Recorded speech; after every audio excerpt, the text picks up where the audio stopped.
আসসালামু আলাইকুম। সপ্তম শ্রেণীর গণিতের পৃষ্ঠা ৮৩, অধ্যায় ৫ এর এই পৃষ্ঠাতে কাজ রয়েছে এবং কাজের পরে উদাহরণ ৩৫ রয়েছে। এই সবগুলোই আমরা বুঝে নেব। কাজে বলেছে গসাগু নির্ণয় করো। ১ নম্বরে যেটা দেওয়া আছে ২ টা রাশি। প্রথম রাশিকে দেখে, দেখে আমরা প্রথম রাশি লিখব। দ্বিতীয় রাশিকে দেখে, দেখে দ্বিতীয় রাশি লিখব। তবে এখানে প্রথম রাশিকে আরো ভাঙানো যায়।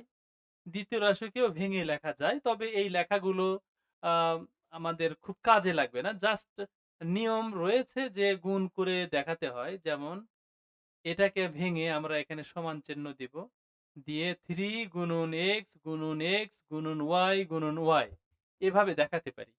আবার এখানে সমান চিহ্ন দিয়ে 2 গুণন x গুণন x গুণন y গুণন y গুণন y এই কথাগুলো এখানে লেখা যায়।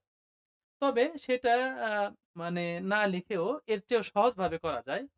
যেটা আমাদের দেওয়া আছে সেটা আমরা এখানে লিখে নিলাম।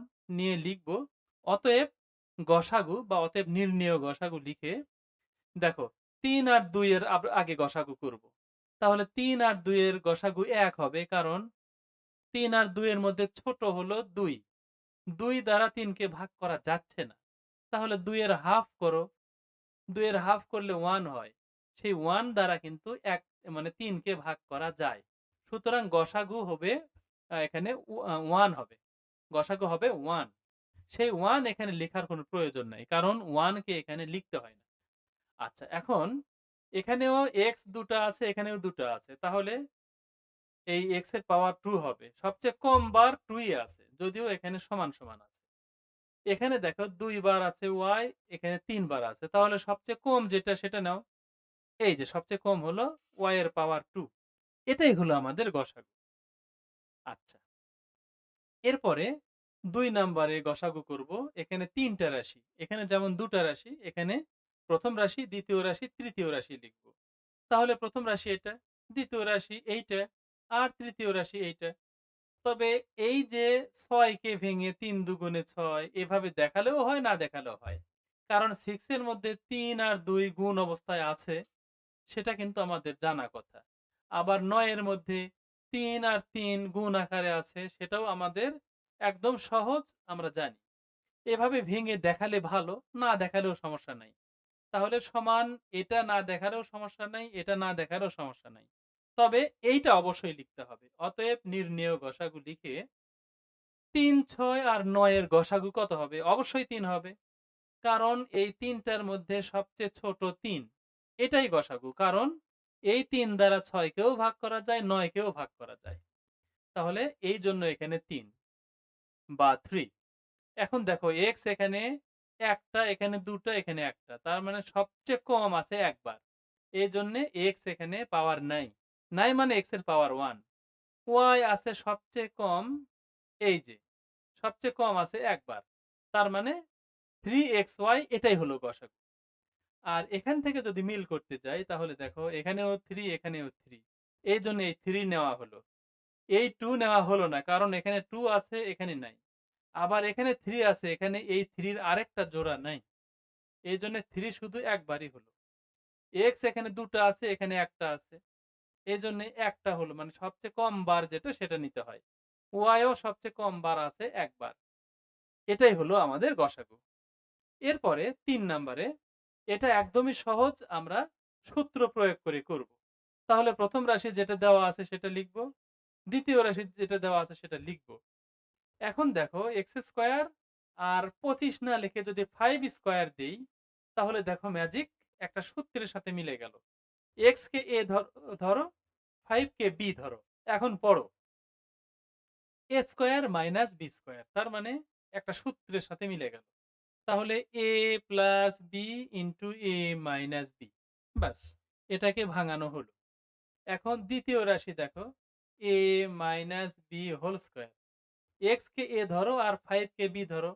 তাহলে a মাইনাস b হোল স্কয়ারের মতো সূত্রের সাথে মিলে গেছে। তাহলে a minus b whole square সমান আমরা a minus b into a minus b এইভাবে আমরা লিখতে পারি। কারণ a মাইনাস b এর একটা সূত্র হলো a minus b into a minus b। আচ্ছা, এখন আমরা লিখব যে অতএব নির্ণেয় গসাগু। এখানে x প্লাস 5 আছে, এখানে নাই। তার মানে এটা নেওয়া যাচ্ছে না। এই যে x মাইনাস 5 এখানে আছে, এখানে আছে। তাহলে এই দুটার মধ্যে একটা নিলাম। আবার এই x মাইনাস 5 এখানে আছে, কিন্তু এখানে তার আরেকটা জোড়া নাই। সুতরাং এটা ২ বার নেওয়া যাচ্ছে না, একবারে নিতে হলো। আচ্ছা, তাহলে এটাই হলো আমাদের গসাগু। আচ্ছা, এরপরে আমরা ৪ নাম্বারে যাব। এখানেও দেখো ১ম রাশি, ২য় রাশি, ৩য় রাশি। তাহলে ১ম রাশি যেটা, সেটাকে আমরা একটু সূত্রের মতো করে ভাঙাই। ৯ না লিখে 3 স্কয়ার দেই। তাহলে দেখো সূত্রের সাথে মিলে যায়। এটা হলো a square minus b square. তাহলে a plus b into a minus b। ব্যাস, এটার ভাঙানো শেষ। এখন ২য় রাশিটা এখানে লিখব। এটা সূত্রের সাথে মিলছে না, যার কারণে মিডল টার্ম করব। এই যে ১ম টার্ম, এটা হলো লাস্টের টার্ম, আর এটা হলো মিডল টার্ম। তাহলে ৭ কে ভেঙে মানে 7x কে ভেঙে 3x প্লাস 4x, এই তো হলো 7x। তাহলে ৩ টা টার্ম হয়ে গেল ৪ টা টার্ম। ৪ টা টার্ম মানে ২ জোড়া। ১ম জোড়া আর শেষ জোড়া। ১ম জোড়ার মধ্যে মিল খুঁজে বের করো। এখানে ২ টা x, এখানে ১ টা x। তার মানে কমপক্ষে ১ টা x দুটাতেই আছে। সুতরাং একটা x কমন নিলে ভেতরে থাকে একটা x প্লাস 3 থাকে ভেতরে। এই x বাইরে গেল। এই প্লাস এখানেই থাকলো। এখানে 4 দেখাই যাচ্ছে যে এখানে 4 আছে। আর ১২ র মধ্যেও 4 লুকে আছে। যেহেতু ৩ ৪ এ ১২।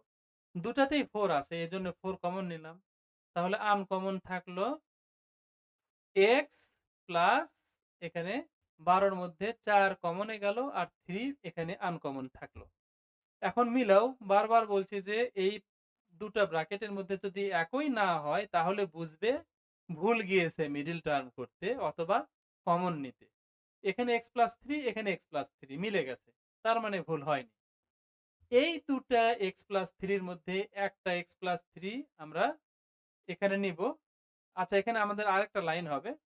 তাহলে এখানে x+3 একটা লিখব এখানে, আর x+4 এখানে আরেকটা লিখব।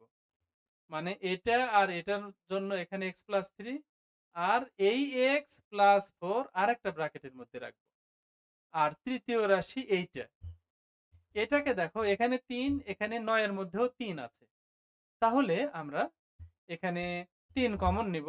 নিলে x+3 থাকে আনকমন। এখন দেখো নির্ণেয় গসাগু। এখানে x+3 আছে।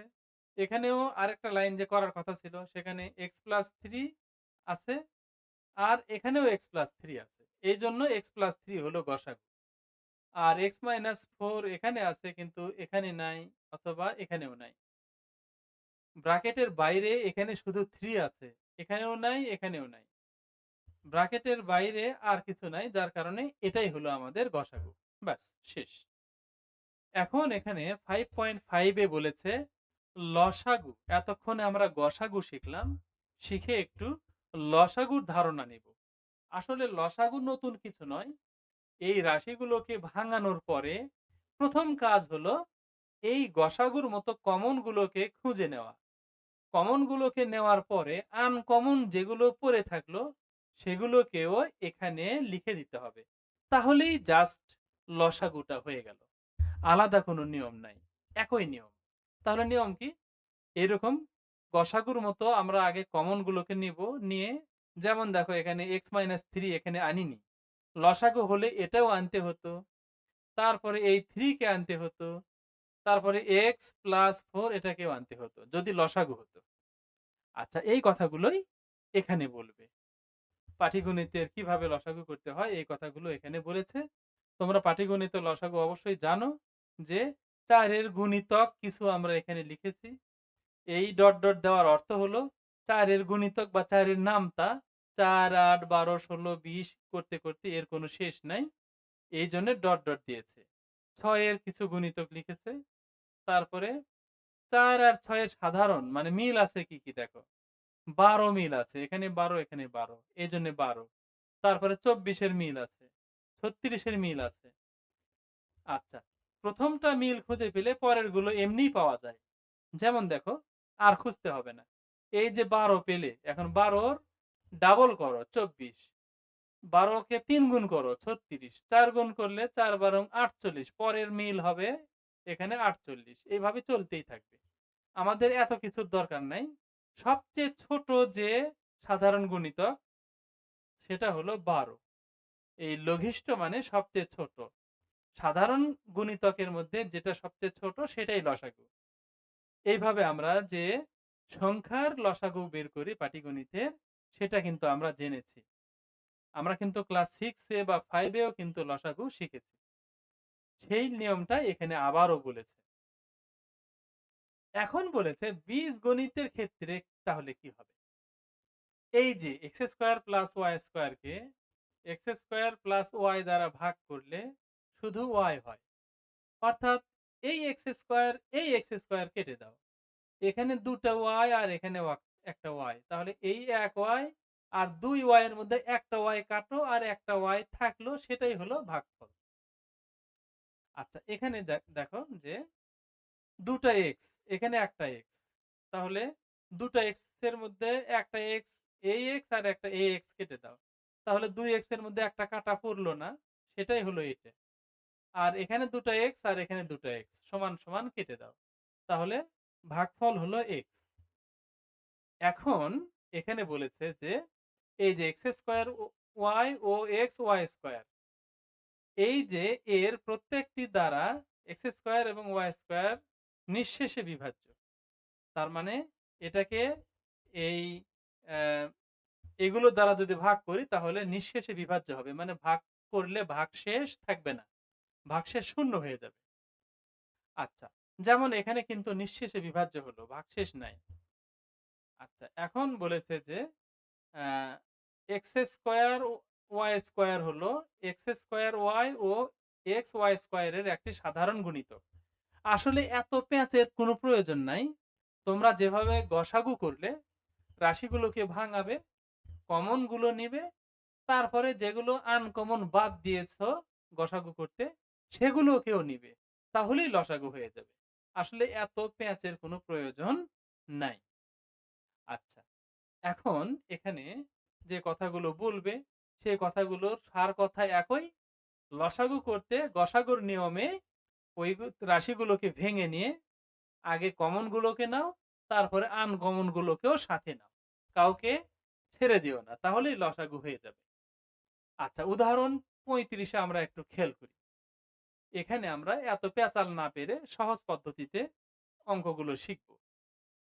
আচ্ছা, তাহলে সহজ পদ্ধতি কি? এখানে ৩টা রাশি দেওয়া আছে। তাহলে দেখো, এইটা হলো প্রথম রাশি, এটা দ্বিতীয় রাশি, এটা তৃতীয় রাশি।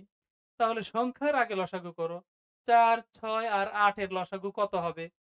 এখানে ২৪ করা আছে। যদি করা না থাকতো তাহলে আমাদের তো করতে হতো। আমরা মুখে মুখে লসাগু করতে পারি। তাহলে ৪, ৬ আর ৮ এর লসাগু করব। লসাগুর জন্য বড়টাকে ধরব। বড় কোনটা? ৮। কিন্তু এই ৮ কে এই ৬, ৪ ৬ দ্বারা ভাগ করা যায় না। যদিও ৪ দ্বারা যায়। তাহলে ৮ এর ডাবল করো, ১৬। ১৬ কেও কিন্তু ৬ দ্বারা ভাগ করা যাচ্ছে না। ট্রিপল করো, ৩ ৮ ২৪। ২৪ কে ৬ দ্বারাও ভাগ করা যাচ্ছে, ৪ দ্বারাও যাচ্ছে। তার মানে ২৪ই হলো লসাগু। এইরকম মুখে মুখেই আমরা লসাগু বের করা শিখব। তাহলে লসাগু এই যে সেই ২৪। এখন এখানে দেখো এক্স এর পাওয়ার কত? ২ টা। এখানে ১ টা, এখানে ৩ টে।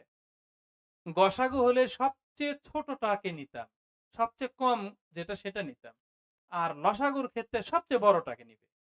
তাহলে ২ টা এক্স, ১ টা এক্স, ৩ টা এক্স, কোনটা নিবে? ৩ টা এক্স নিবে।